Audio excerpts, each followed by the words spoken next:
Umesh Paliwal. I am the को founder of unlisted zone. दोस्तों आज बड़ा इंटरेस्टिंग वीडियो बना रहा हूं जहां मैं डिस्कस करूंगा 4-5 इंपॉर्टेंट चीजें। पहला, जैसे कि आप स्क्रीन पे देख रहे हैं, एक कंपनी है 5 स्टार बिजनेस फाइनेंस। तो इस वीडियो में मैं देखूंगा, आपको बताऊंगा कि what is the business of this particular company. ठीक है, ये कंपनी करती क्या है, इसमें हम डिस्कस करेंगे पिछले 5 सालों में इन्होंने किस तरह की ग्रोथ दिखाई है। जो हमारे पास डेटा अवेलेबल है, लेट मी सी, हमारे पास जो डेटा अवेलेबल है, yes we have more than 5 year data available, वो मैं दिखाऊंगा। उसके बाद मैं आपको दिखाऊंगा इस पर्टिकुलर कंपनी के भी रिजल्ट्स आए हैं, क्योंकि जो FY22 खत्म हुआ है 21-22 उसके रिजल्ट्स आए हैं, वो कितने अच्छे रिजल्ट्स आए हैं वो मैं डिस्कस करूंगा। और इनकी वेबसाइट पर आपको लेके जाऊंगा, वेबसाइट्स पे दिखाऊंगा कि किस टाइप की सर्विसेज ये देते हैं। और एंड में हम कुछ कैलकुलेशन करेंगे। कैलकुलेशन करने के बाद ये फाइंड आउट करने की कोशिश करेंगे कि आज की डेट में इसकी वैल्यूएशन क्या है। तो चलिए शुरू करते हैं इस वीडियो को। जैसे कि आप देख रहे हो 5 स्टार बिजनेस फाइनेंस बेसिकली क्या है, ये एक NBFC कंपनी है which was formed in the year 1982 with reserve bank of India. जैसा कि पता है कि जितनी भी NBFCs होती है, बैंक्स होते हैं, स्मॉल फाइनेंस बैंक्स होते हैं, पेमेंट बैंक्स होते हैं, ये सारे RBI के अंडर में आते हैं, रिजर्व बैंक ऑफ इंडिया। ठीक है, अब ये जो पर्टिकुलर कंपनी है, सिंपल सा समझो कि ये लोग लोन बांटते हैं। ठीक है, तो लोन बांटने का काम बेसिकली करती है। अभी किसको लोन बांटती है वो आप देखोगे। The focus area of the company is to strike its operation to more and more underserved, self employed and small business customer and help them access credit on a reasonable term by opening more number of branches in the semi urban rural areas। तो जो focus है इनका, focus main area जहां पे loan बांटते हैं वो है सेमी अर्बन और रूरल एरियाज। तो इन एरियाज के अंदर ये लोन बांटते हैं। अगर आप इनका टिपिकल टिकट साइज देखोगे तो टिकट साइज जो होता है वो 1 लाख से लेकर 10 लाख के आसपास इनका रहता है। और अगर आप एवरेज टिकट साइज की बात करोगे तो लगभग 2.5 लाख रुपए के आसपास इनका एवरेज टिकट साइज है। एक स्मॉल टिकट साइज ये बांटते हैं। अब ये किसको लोन बांटते हैं, अगर आप इनकी वेबसाइट पे आओगे तो आप देखोगे small loans for business and other purposes. अगर आप एक एंटरप्रेन्योर हो जो अपने गांव के अंदर काम कर रहे हो या रूरल एरिया के अंदर काम कर रहे हो, सेमी अर्बन एरिया के अंदर काम कर रहे हो, तो वहां पे ये लोन प्रोवाइड कराते हैं। ठीक है, 5 स्टार प्रोवाइड सिक्योर्ड लोन। सबसे इंपॉर्टेंट क्या है, ये सिक्योर्ड लोन देता है, कोई भी अनसिक्योर्ड लोन नहीं देता। तो उससे क्या होता है कि इनके NPA के बढ़ने के चांसेस बहुत कम होते हैं। तो जो भी ये लोन देते हैं उसके पीछे कुछ ना कुछ सिक्योरिटी रखते हैं। तो माइक्रो एंटरप्रेन्योर, जो छोटे छोटे एंटरप्रेन्योर जो गांव के अंदर बिजनेस कर रहे हैं, उनको लोन प्रोवाइड कराते हैं। सेल्फ एम्प्लॉयड इंडिविजुअल्स, अगर कोई सेल्फ एम्प्लॉयड इंडिविजुअल है उनको लोन प्रोवाइड कराते हैं। इसके अलावा अगर आप देखोगे तो अगर आपको गांव में किसी की शादी है या कोई मेडिकल इमरजेंसी आती है या फिर एजुकेशन के लिए लोन चाहिए तो वो भी ये प्रोवाइड कराते हैं। लेकिन जो भी ये चीजें प्रोवाइड कराते हैं मोस्टली सिक्योर लोन प्रोवाइड कराते हैं। देखो टिकट साइज की मैंने बात करी थी, 1 लाख से 10 लाख के बीच में टिकट साइज है। उसका टेन्योर होता है 7 ईयर्स का, यानी टेन्योर भी अच्छा खासा है, आप आराम से उस लोन को चुका सकते हो। ऐसा नहीं है कि आपको 6 महीने के लिए 1 साल के लोन दिया जा रहा है। उसका टेन्योर भी अच्छा खासा है, जिससे क्या होता है कि आप पे एक साथ बर्डन नहीं आता। ठीक है, और रीपेमेंट जो होती है वो EMI की फॉर्म में होती है। अब फिर से वेबसाइट पर आ जाते हैं।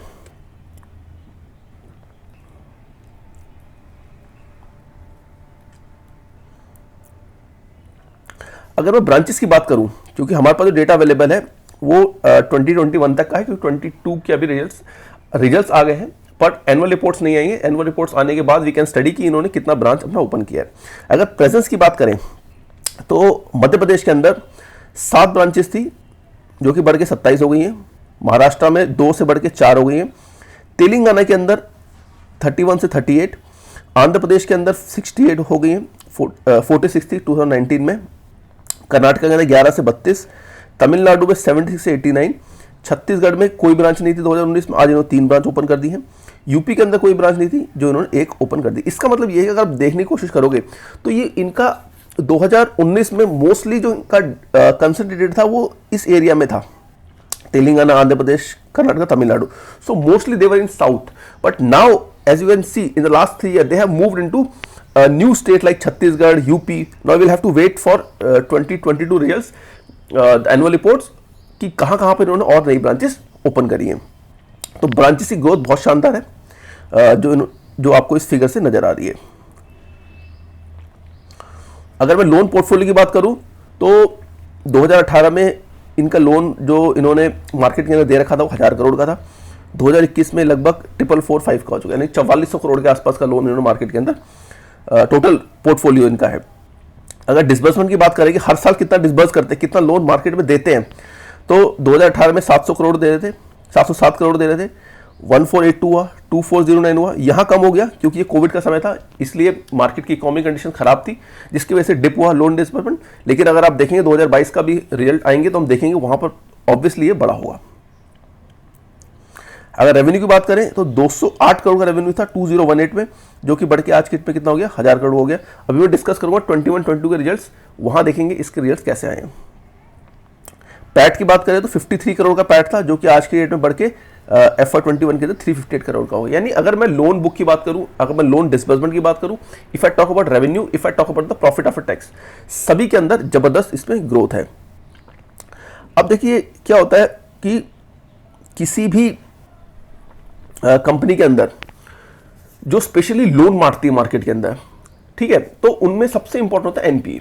अगर आप पिछले 2 साल का डेटा उठा के देखोगे, क्योंकि 2 साल के अंदर बैंकिंग सेक्टर में सबसे ज़्यादा दिक्कत आई है, बैंकिंग कह लो, स्मॉल फाइनेंस बैंक कह लो, ठीक है, या एनबीएफसीज कह लो, तो इन्होंने जो मार्केट के अंदर लोन दिया था पिछले 2 सालों में बहुत ज़्यादा एनपीए बढ़ गया है।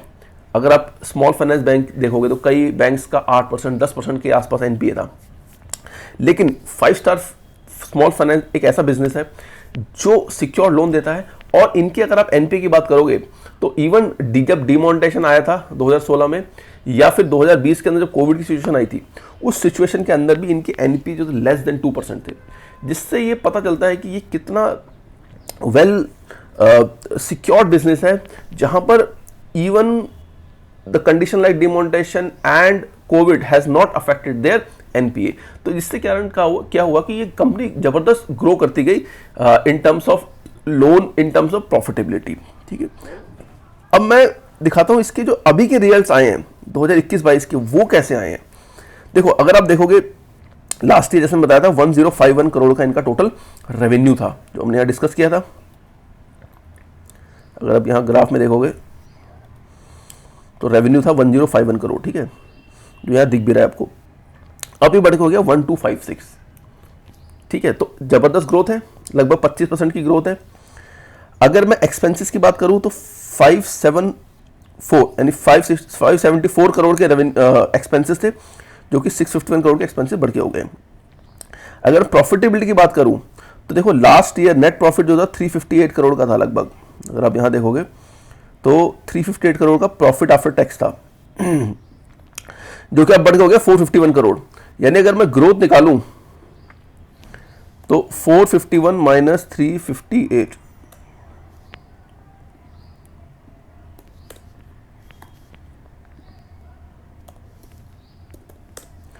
तो लगभग 25%, यानी जितना टॉप लाइन ग्रो हुई है उतना ही बॉटम लाइन भी इसकी ग्रो हुई है,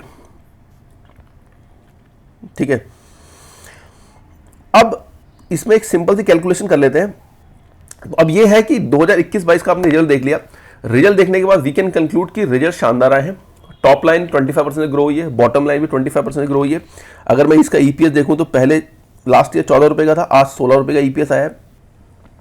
अब इसमें एक बेसिक सी कैलकुलेशन करते हैं कि आज की डेट में इसकी वैल्यूएशन क्या है। Valuation of 5 star. तो अब देखोगे कि जो भी एनबीएफसी होती हैं, बैंक्स होते हैं, स्मॉल फाइनेंस बैंक्स होते हैं, उनको हम वैल्यू करते हैं प्राइस टू बुक से, ठीक है। अब इसका जो प्राइस चल रहा है मार्केट के अंदर, अनलिस्टेड के अंदर, वो लगभग 540 रुपीज के आसपास चल रहा है। अगर मैं इसकी बुक वैल्यू निकालूं, देखिए आप बुक वैल्यू यहां से कैलकुलेट कर सकते हो। इसका जो सिक्योरिटी ये है, नेटवर्थ है, वो लगभग है 3710 करोड़ की, और इसके आउटस्टैंडिंग शेयर से डिवाइड कर दोगे, लगभग 29 करोड़ का आउटस्टैंडिंग शेयर है, तो लगभग 127.93 इसकी आएगी बुक वैल्यू। तो प्राइस टू बुक जो निकलेगा इस प्राइस पे, वो लगभग निकलेगा 4.22। तो 4.22 एक reasonably price to book value है। अगर मैं किसी भी ग्रोइंग कंपनी को देखूं, क्योंकि जबरदस्त ग्रो हो रही है, तो आने वाले समय में जब इसकी नेटवर्थ और बढ़ जाएगी तो ये इस पर्टिकुलर प्राइस पे ये प्राइस टू बुक और आपको कम नजर आएगा, वो जब डिस्काउंट कर देंगे फ्यूचर्स को। तो इसका मतलब यह है कि वैल्यूएशन जो है वो काफ़ी कंफर्टेबल है। अगर मैं इसकी ग्राफ की बात करूं कि पिछले 6 महीने में इस कंपनी ने कैसा परफॉर्म किया है, तो अगर आप थोड़ा सा इस हमारे पेज पर आ जाएंगे एनालिसिस जोन के, तो यहाँ आपको दिखेगा कि ये 7000 से गिरता हुआ 730 आ गया। उसका रीज़न ये था कि इन्होंने 10:1 में स्प्लिट किया था अपना शेयर, तो 7000 का शेयर 700 हो गया था। लेकिन 700 होने के बाद भी ये गिरता रहा। अभी ये पूरा ग्राफ इसके अंदर बना नहीं है। आज की डेट में देखोगे तो ये पिछले 6 महीने पहले ये लगभग 750 से 800 के बीच में अनलिस्टेड मार्केट के अंदर सेल हो रहा था। आज की डेट में एक कंपनी मिल रही है आपको 540 रुपए में। तो इसका मतलब यह है कि पिछले 3-4-5 महीनों के अंदर जो मार्केट के अंदर ब्रॉडर मार्केट में सेलिंग आई है, तो उसका इफेक्ट अनलिस्टेड में भी पड़ा है। बहुत सारी ऐसी कंपनीज हैं जो काफ़ी हाई रेट पे ट्रेड कर रही थी, लेकिन आज की डेट में उनकी वैल्यूएशन अच्छी हो गई है, जहां पर एज एन इन्वेस्टर आपको देखना चाहिए कि अगर वो वैल्यूएशन आपको लगता है कि कंफर्टेबल है, तो वहां आप इन्वेस्टमेंट में कर सकते हैं। तो कहने का मतलब ये है कि जो 5 स्टार बिजनेस है, बिजनेस बहुत शानदार है, सिक्योर्ड बिजनेस है, ठीक है। अगर आप इसके शेयर होल्डिंग पैटर्न देखोगे तो काफ़ी प्राइवेट इक्विटी इन्वेस्टर हैं, जैसे टीपीजी है, मैट्रिक्स पार्टनर है, एनएचपी ये चॉकलेट होल्डिंग है, नॉर्थ वेस्ट वेंचर पार्टनर है, एससीआई इन्वेस्टमेंट है। तो ऐसे बहुत बड़े बड़े प्राइवेट इक्विटी इन्वेस्टर्स भी इसके अंदर इन्वेस्टेड हैं। कुछ प्राइवेट इन्वेस्टर अभी इसमें एग्जिट भी कर चुके हैं, लेकिन कुछ अभी इसके अंदर बाकी हैं, ठीक है। तो कंक्लूड ये करते हैं कि ये पर्टिकुलर कंपनी आज की रेट में एक अच्छे वैल्यूएशन पे अवेलेबल है। जो रिजल्ट्स आए हैं, रिजल्ट बड़े शानदार आए हैं। रिजल्ट आप देखिएगा तो बहुत बढ़िया रिजल्ट आए हैं। तो इस कंपनी को आप एज ए इन्वेस्टमेंट के लिए देख सकते हैं। लेकिन फिर मैं वही बताऊंगा कि जो भी इन्वेस्टमेंट अनलिस्टेड मार्केट में करते हो, तो विदाउट समझे उसको मत कीजिए। अपने फाइनेंशियल एडवाइजर से उसको बताइए कि सर ये कंपनी अवेलेबल है, क्या इस कंपनी के अंदर मुझे इन्वेस्टमेंट करना चाहिए, नहीं करना चाहिए। हम जो वीडियो बनाते हैं वो आपको केवल बताने के लिए बताते हैं कि इस तरह की मार्केट के अंदर अपॉर्चुनिटी अवेलेबल है। हमारा वीडियो बनाने का ये मीनिंग नहीं है कि आप इस पर्टिकुलर कंपनी के अंदर कल जाके इन्वेस्टमेंट कर दो। तो इसी के साथ वीडियो को अंत करता हूँ। एक और चीज़ बताना चाहूँगा कि हमने अनलिस्टेड जोन की एप्लीकेशन लॉन्च करी है। एंड्रॉयड एप्लीकेशन है, iOS एप्लीकेशन अभी अंडर कंस्ट्रक्शन है, वो अभी आपको 2-3 महीने मिल जाएगी। तो इस एप्लीकेशन के थ्रू आप in one click you can purchase shares. जो भी हम वीडियोस बनाते हैं, जो भी हम ब्लॉग्स बनाते हैं, जो भी रिजल्ट्स आते हैं, वो सारे वहाँ अपडेट होते हैं। तो वो आपको सारी इन्फॉर्मेशन वहाँ मिलेगी। किसी भी कंपनी का आपको पिछले 6 महीने का 1 साल का चार्ट देखना है कि उस कंपनी ने कैसा परफॉर्म किया है तो वो भी आप जाके हमारी वेबसाइट एप्लीकेशन से देख सकते हैं। तो रिक्वेस्ट करूंगा कि उस एप्लीकेशन को डाउनलोड कीजिए, हमारे चैनल को सब्सक्राइब कीजिए। अगर ये वीडियो पसंद आया तो इस वीडियो को आगे शेयर कीजिए लोगों के साथ जो मार्केट के अंदर इन्वेस्ट करते हैं, ताकि उनको भी पता चले कि इस तरह की कंपनी अनलिस्टेड के अंदर अवेलेबल है। Thank you.